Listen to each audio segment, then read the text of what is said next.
Good afternoon and welcome back to my channel. My name is Abby and this is Handmaker Haven Homestead, and today we are in my garden, my very sad and dead looking garden, because I'm going to show you how to overwinter pepper plants. Now, most people believe that pepper plants are annuals, which technically they are perennials, which means that they will grow for multiple years in a row.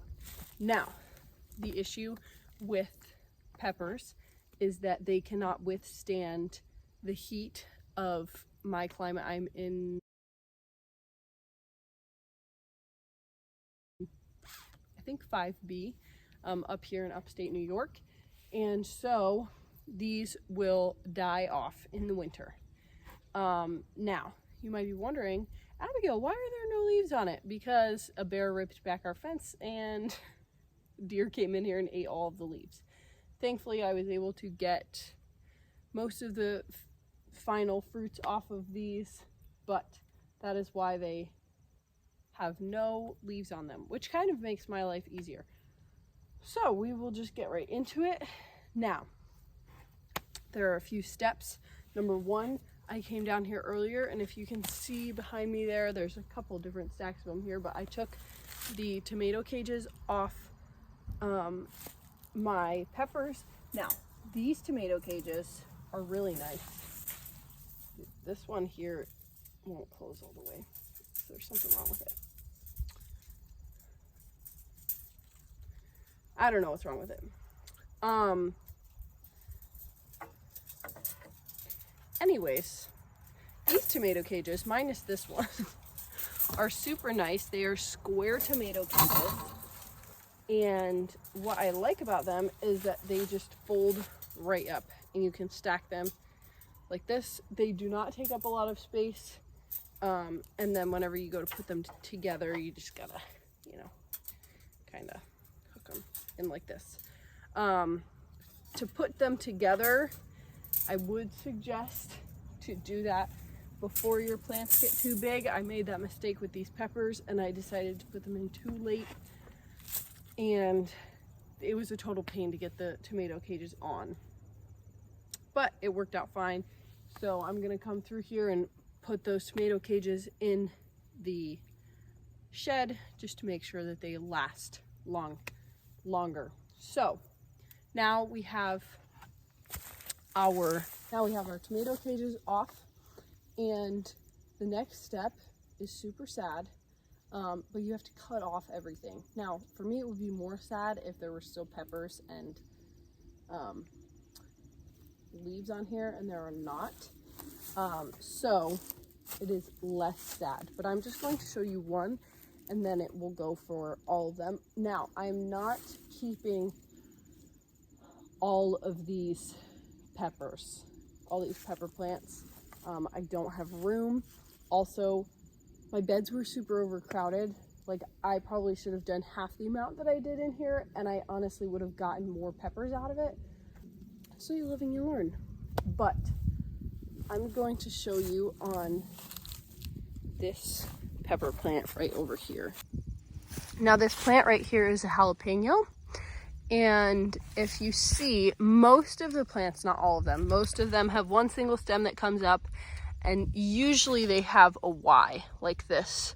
And basically you want to cut off most of the plant. So I'll come in here, cut these off.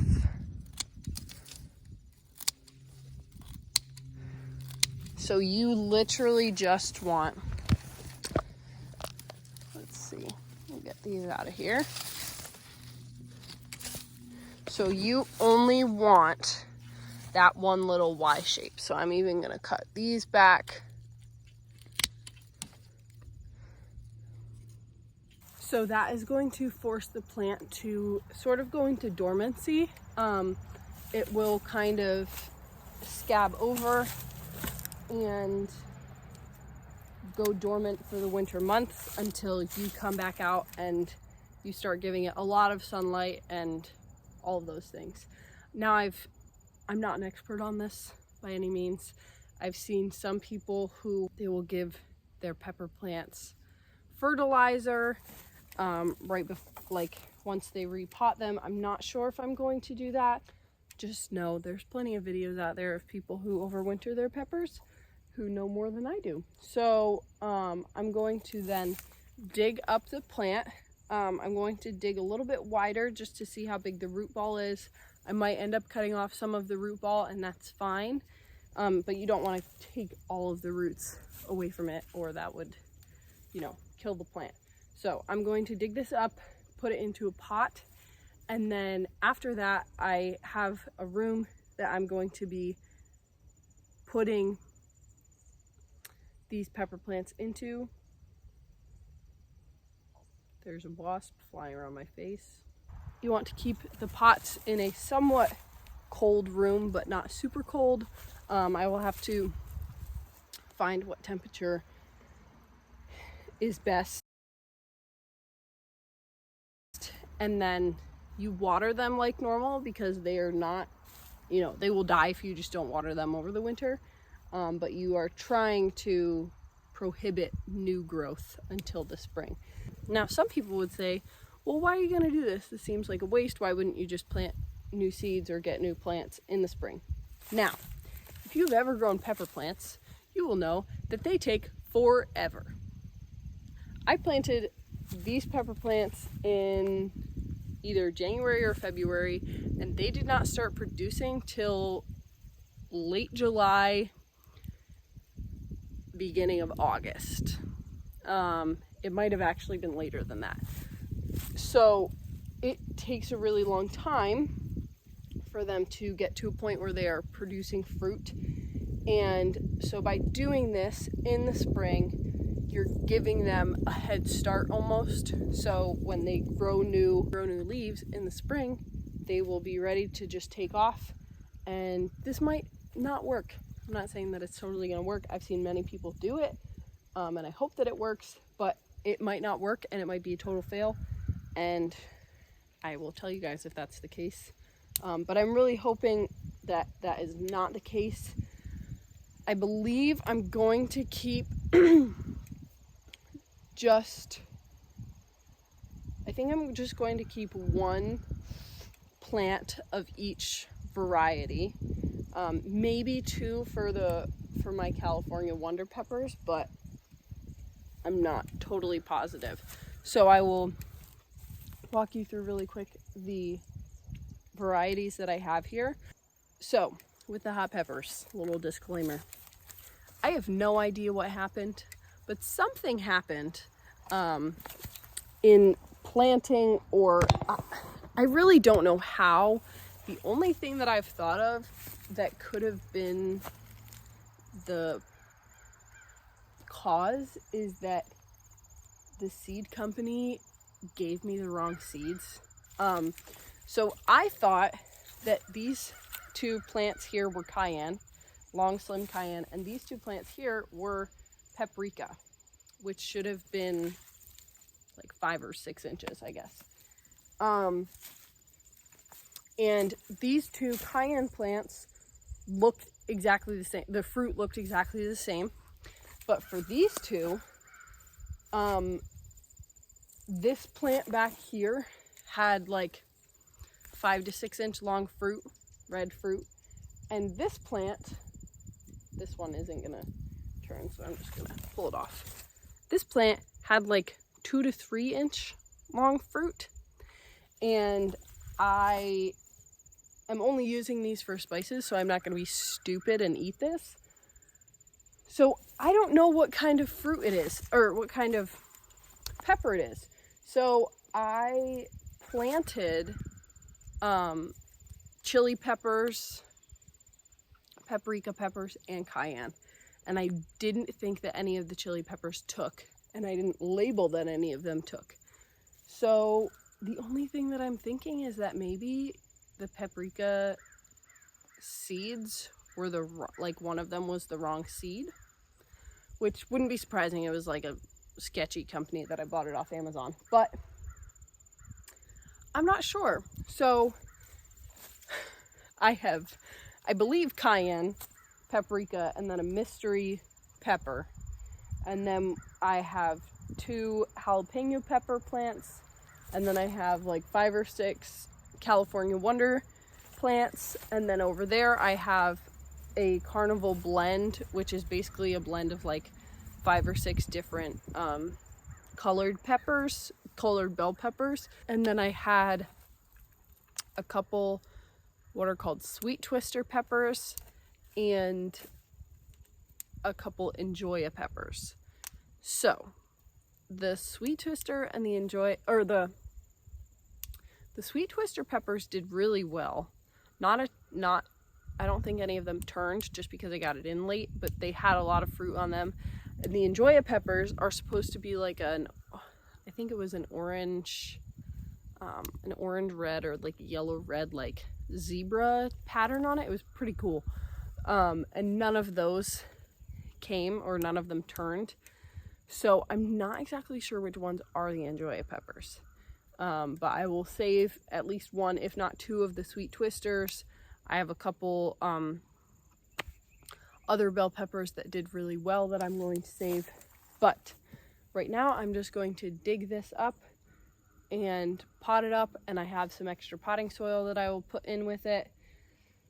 And then we'll be done.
So I have here the final product. This is the jalapeno plant that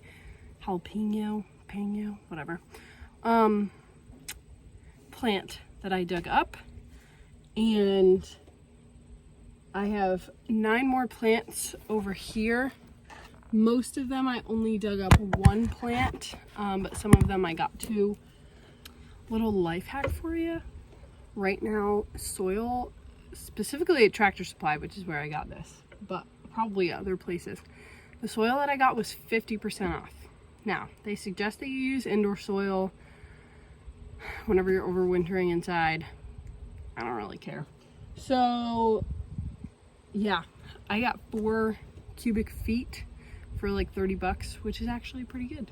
So if you are going to buy soil in the spring, you might want to buy some now and get it for super cheap if you have a place to store it. Anyways, here's the plant. It is all potted up. I just added a little bit of soil on the bottom and a little bit of soil on the top. The soil was very wet, so hopefully the plants will absorb some of that and some of it will evaporate off. And then the final step is just for me to put them where I am storing them. My hair is crazy. Sorry guys. Put them where I'm storing them, which is not at my house. I'm storing them at someone else's house because we did not have a space that was conducive for them. So I will be storing them there in a basement. I'm not sure how often I will have to water them. I will have to let you guys know about that, but I have a grow light that I will have on them just so that they don't completely die. And I will link that grow light. If I can't find it, I will find another one. The one that I got was from like a discount store, so I may not be able to find the exact one that I have. But that is all for today. I hope you guys have a great day, and I will see you in the next video. Bye.